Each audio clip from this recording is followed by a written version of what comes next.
A gente está de olho nesse meteoro que tem programação para cair aqui sexta-feira, dia 1º. Então está todo mundo na espera desse dia D aí para definir compensações a esse tarifaço, tem reuniões propostas. E há pouco o ministro da Fazenda, Fernando Haddad, afirmou que não está se fixando muito nesse prazo de 1º de agosto, não. Uma data que pode ser alterada por eles, pode entrar em vigor e nós nos sentarmos e rapidamente concluirmos uma negociação. Mas está ficando mais claros os pontos de vista do Brasil em relação a alguns temas que não eram de fácil compreensão por parte deles. A relação sempre foi amistosa entre os países, então não há razão nenhuma para que isso mude. Deixar que temas alheios ao governo brasileiro sejam motivo para o recrudescimento assim, de tensões não faz nenhum sentido para nós. Eu não estou muito fixado na data, porque se nós ficarmos apreensivos com ela, nós podemos inibir que a conversa transcorra com mais liberdade, com mais sinceridade entre os dois países. Os canais conosco, não existe obstrução. Eu já liguei para o Bessent, já me reuni com o Bessent na Califórnia. O Alckmin já falou 3 vezes com o Lutnick. O Mauro está lá. Tem 8 senadores lá. Quando 2 chefes de Estado vão conversar, tem uma preparação antes, para que não seja uma coisa que subordine um país ao outro, uma coisa de 2 países soberanos. Vamos ver se essa ligação vai sair, será, Eliane? Porque o Lula já tinha falado que não estava muito afim, não, né? Se eu quiser falar com o Trump, ele me liga, tal, não tinha muito o que falar. Agora talvez tenha, né? Pois é, há sim aí uma pressão para o presidente Lula tentar falar com o Donald Trump. Mas é aquela história, quando 2 não querem, 2 não brigam. E quando 2 não querem, 2 não se falam, né? É preciso que um ligue e o outro atenda. E até agora o Brasil não tem essa garantia. Há articuladores, sim, para todos os lados, para tentar essa ligação. O Lula diz que se tiver certeza de que o Trump atende, que ele liga, mas quem é que dá essa certeza?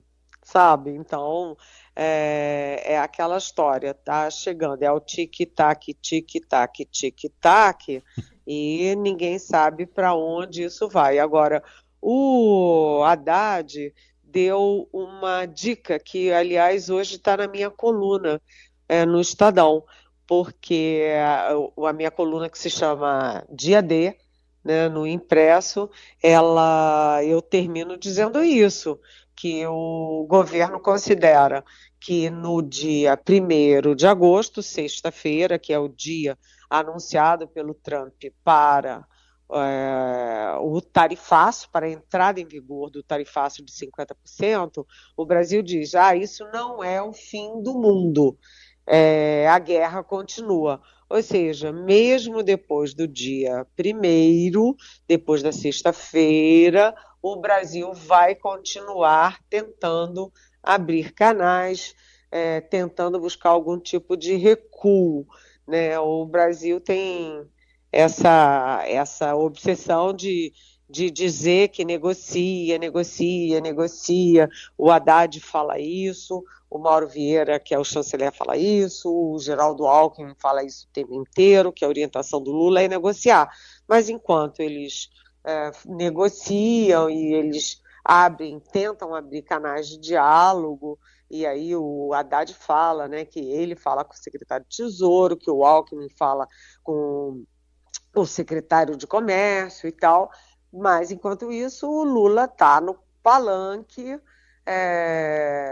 enfim, ironizando o Trump, mandando recadinhos mal-humorados e mal-criados.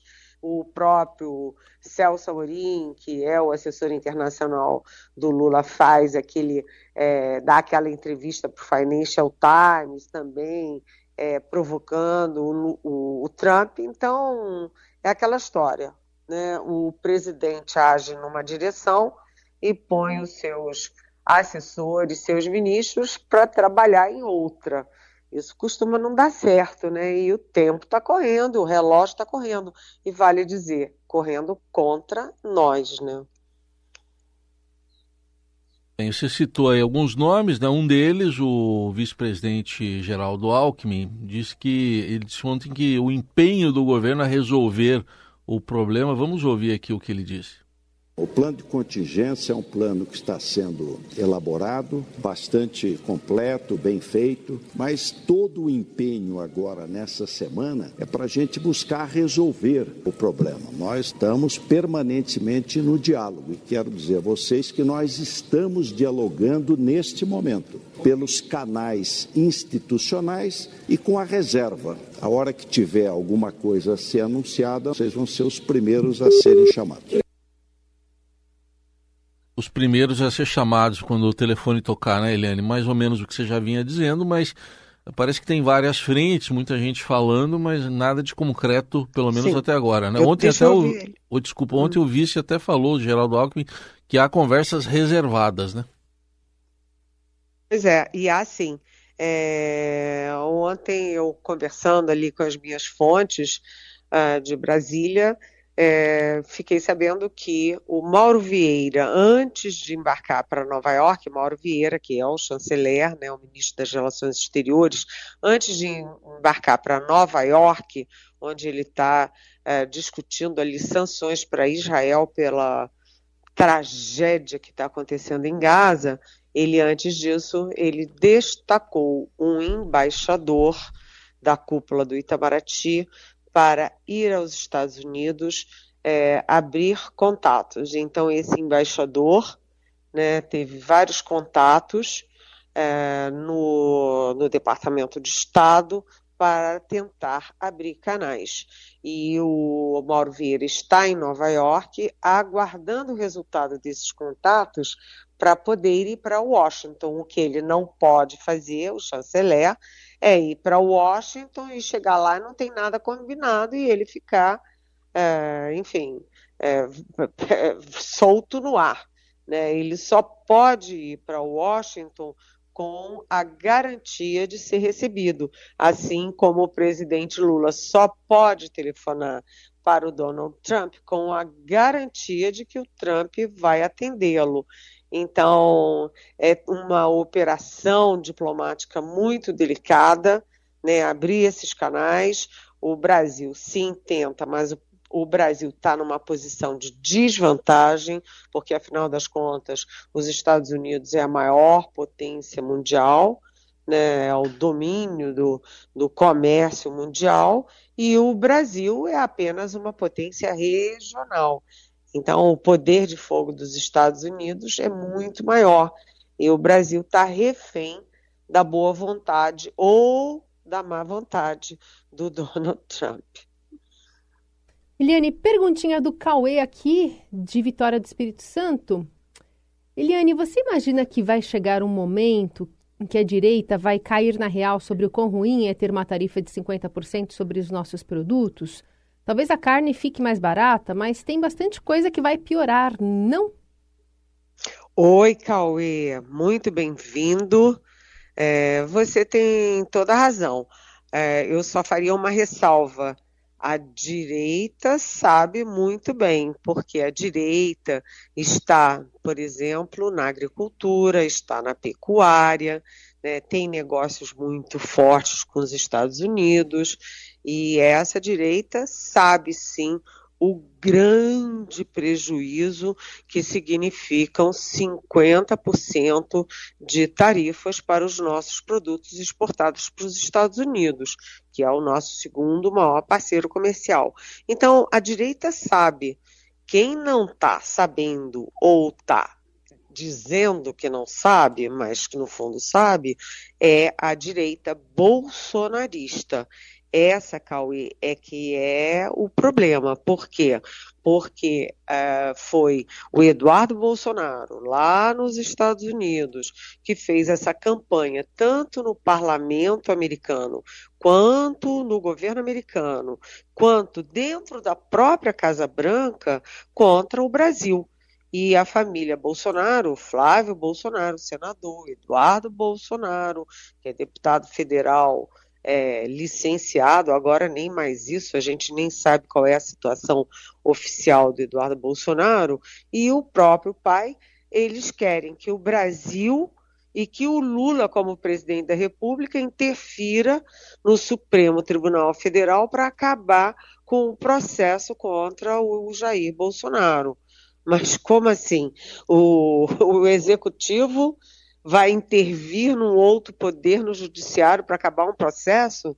E essa direita, sim, Cauê, essa é que preocupa, porque está querendo que o Brasil abra mão da sua soberania, do seu orgulho nacional, da sua bandeira, da sua Constituição, em favor de um único brasileiro, que é Jair Bolsonaro, que tentou um golpe de Estado e agora está sendo réu, está respondendo por isso. Então, é uma situação dramática, mas há direitas e direitas. Nesse caso, a direita bolsonarista me parece bastante isolada.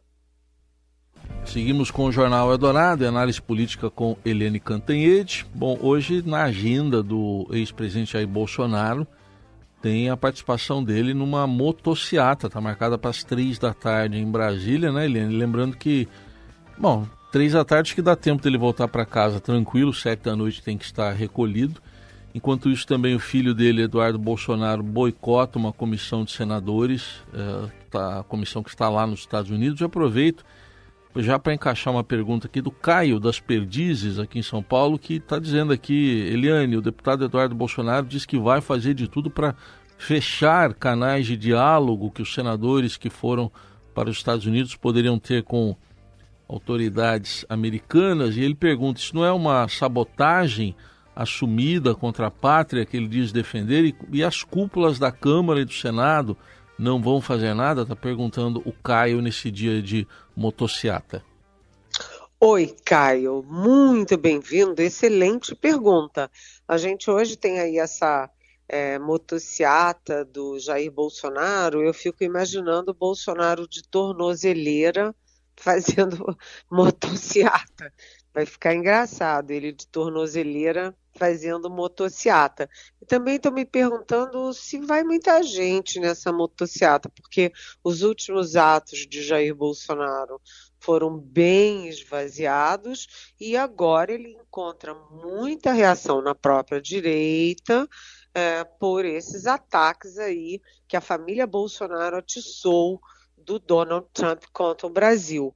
Então, vamos ver como é que vai ser essa motociata, mas o Eduardo Bolsonaro está sim nos Estados Unidos tentando boicotar a comissão de 8 senadores, inclusive de 2 ex-ministros do governo Bolsonaro, a Tereza Cristina da Agricultura e o Marcos Pontes, que foi ministro da Ciência e Tecnologia, o astronauta, etc.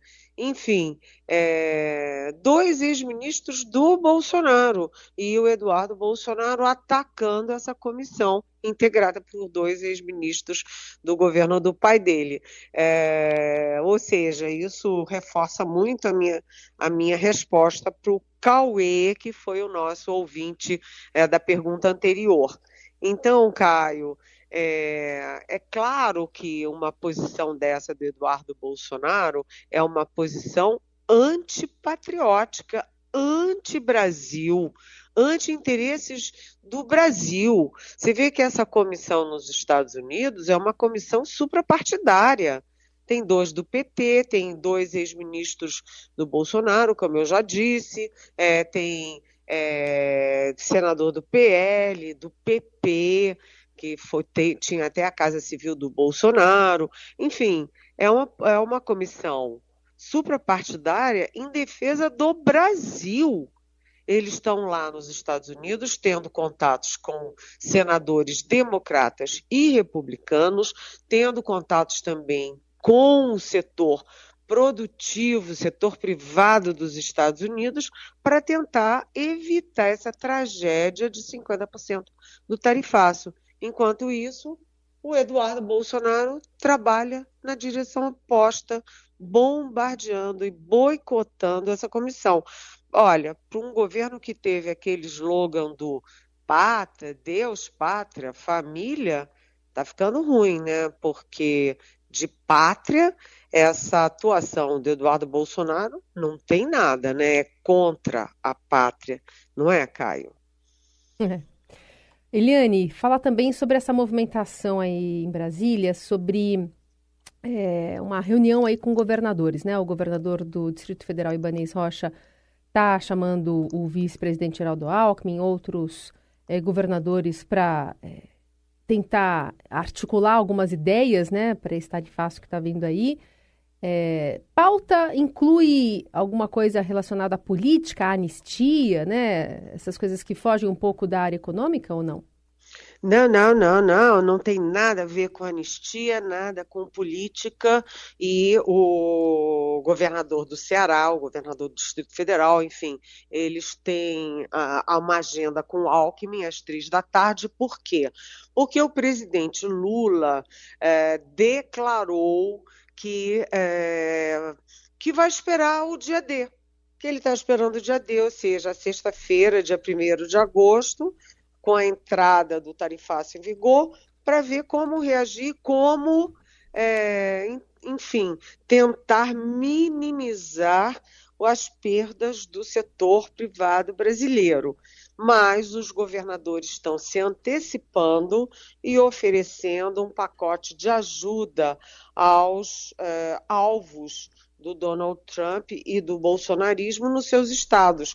E aí com o quê? Com redução de ICMS, por exemplo, com isenções de taxação para esses setores, enfim, enquanto o governo federal também tenta negociar com o Donald Trump e com o governo Trump, aí que deixe pelo menos de fora os alimentos e a Embraer, porque a Embraer perdeu o mercado americano, é absolutamente uma tragédia para a grande empresa de aviação do Brasil, que é a nossa Embraer. Então, os governadores se antecipam, já oferecem um pacote de ajuda, de auxílio aos setores prejudicados, mas a previsão de que o governo Lula ia antecipar esse pacote não foi confirmada. Pelo contrário, o Lula diz que o pacote de emergência, de ajuda para os setores, vai ficar só para depois do chamado dia D, para depois do dia 1º de agosto. Enfim, vamos ver o que sai dessa reunião de governadores com o Alckmin para tentar ali uma união de governadores com o governo federal, enquanto os bolsonaristas, o Bolsonaro e os filhos bolsonaristas continuam batendo na tecla no sentido contrário. Só para incluir mais uma resposta para o Caio, Caio, você viu que os bolsonaristas estão pressionando a família Bolsonaro. Eu não posso mais falar bolsonarista, porque até tem muito bolsonarista que está contra a família, neste caso dos tarifaços, entendeu? Mas a família Bolsonaro pressiona muito o Davi Alcolumbre, que é o presidente do Senado, e o Hugo Mota, presidente da Câmara, para botar em votação a anistia para o 8 de janeiro, que na verdade não é para o 8 de janeiro coisa nenhuma, é para Jair Bolsonaro. E o Hugo Mota e o Davi Alcolumbre já avisaram que não vão botar em votação, ou seja, não dá para ceder a esse tipo de chantagem de Trump em aliança com os Bolsonaros e em ataque, né, contra o Brasil. Tudo bem.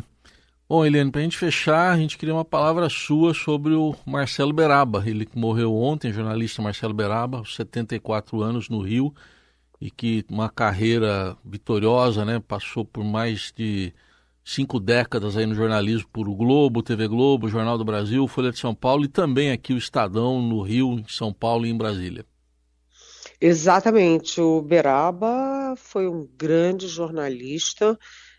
Eu trabalhei com ele na Folha de São Paulo muitos anos, trabalhei com ele diretamente no Estadão, trabalhei 2 vezes com ele no Estadão, quando ele era diretor do Estadão no Rio, e quando ele era diretor da sucursal de Brasília. e a gente trabalhou muito próximo. Ele era muito discreto, um colega muito elegante, que tratava muito bem todo mundo, mas ele era muito rigoroso, como deve ser o bom chefe, o bom jornalista.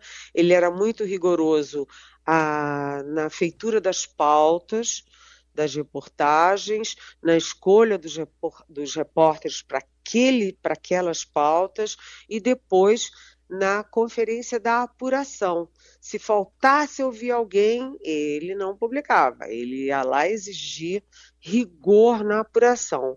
E o Uberaba foi decisivo para a criação da Abrage, a Associação Brasileira do Jornalismo Investigativo, que inclusive ganhou prêmios internacionais.